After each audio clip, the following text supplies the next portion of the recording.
She came alone, wearing her husband's old military jacket. It was too big for her frame, the patches faded, the fabric worn at the sleeves. But it still carried the scent of his last deployment and his memory. Martha Wilson had driven 8 hours in her rusted-out Ford pickup to attend her son's graduation from the Naval Academy. She didn't have designer heels, or a tailored dress, or government plates on her car. What she had was a promise. "I'll be there when he walks that stage," she'd told her son. But the moment she reached the auditorium steps, the judgment began. The security staff took one look at her jacket, her weathered face, her quiet demeanor, and decided she didn't belong. "Ma'am, we have a dress code," one said, eyeing the old military jacket. "It belonged to my husband. He died serving this country." "Sorry." Policy is policy. Then came the final insult. 2 guards escorted her off the premises.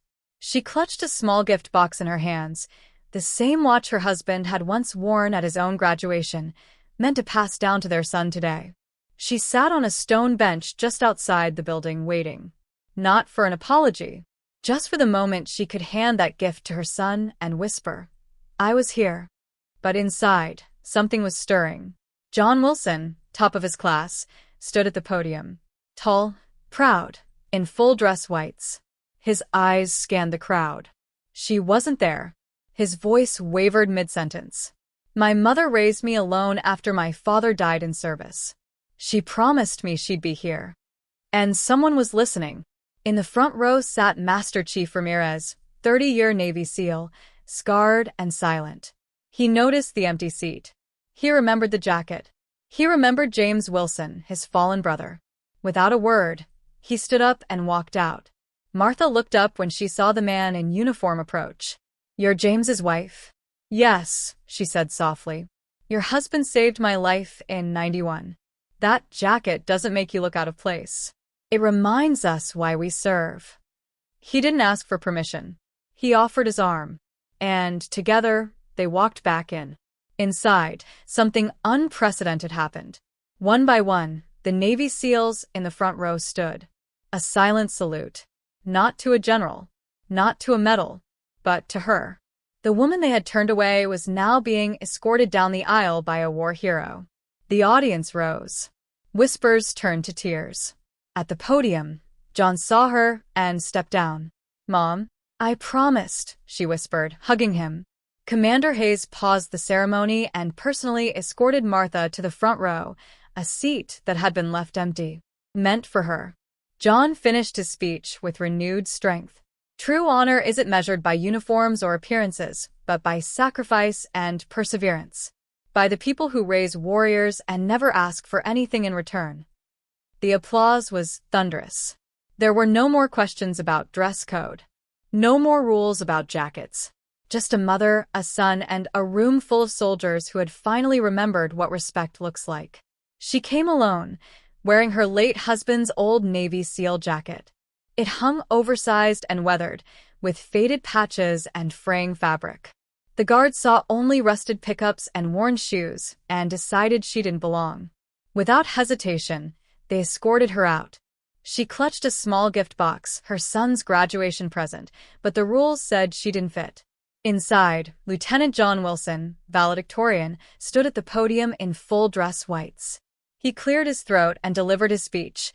"My mother raised me alone after Dad died serving our country. She promised she'd be here today."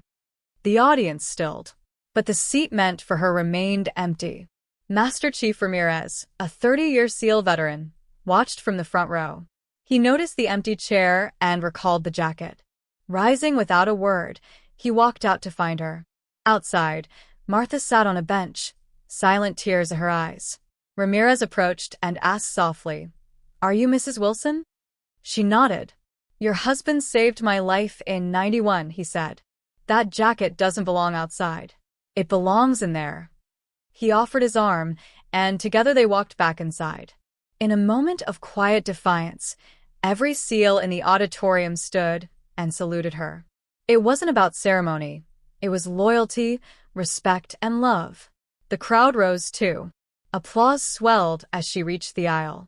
John froze when he saw her, voice cracking. "Mom?" She whispered, "I promised." Commander Hayes halted the program and personally escorted her to the front row, to the seat that had always been meant for her. On stage, John continued, "True honor isn't about rank or appearance. It's about sacrifice and resilience, values my parents lived every day." His voice carried strength and deep pride. After the ceremony, Martha stood back, overwhelmed. Commander Hayes approached her and apologized sincerely for what had happened. "It was a grave oversight," he said. "Your husband's service was exemplary, and so is your son's." She nodded, replying softly, "I'm proud. Every day." John joined her, classmates surrounding them.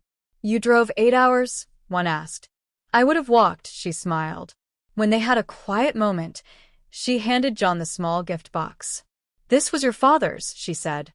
"He got it when he graduated. Now it's yours." Inside was a vintage Navy watch still ticking. Master Chief Ramirez returned with several seals. One carried a new patch, the seal insignia with a gold star. "It identifies you as family," Ramirez said. "It would be an honor to update the jacket."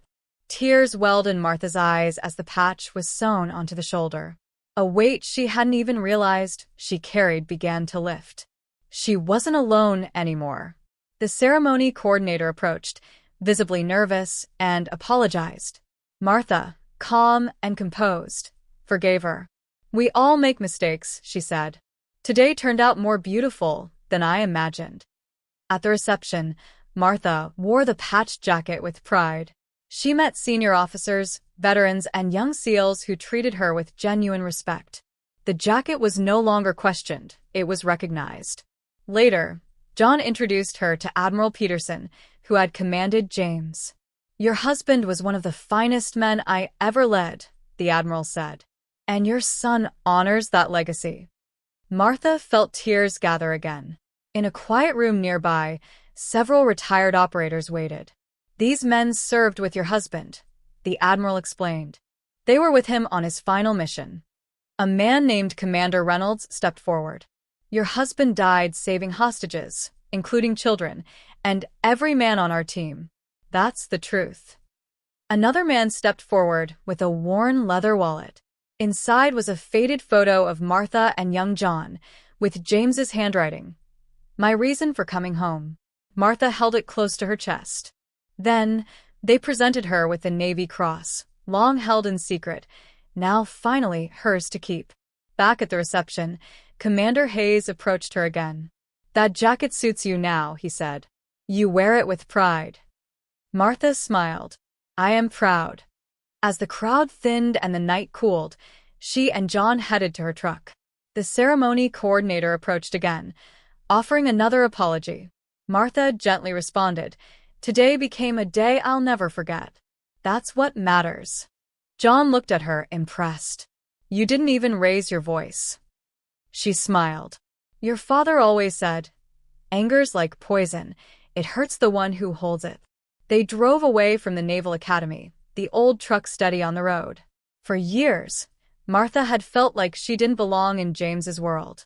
But now, with the gold star patch on her shoulder and her son beside her, she finally knew she had always been part of this brotherhood. The headlights cut through the darkness ahead. Her husband's jacket was no longer just a memory. It was armor. And she wore it not just for James, but for every unsung hero who kept the home fires burning while the world looked the other way.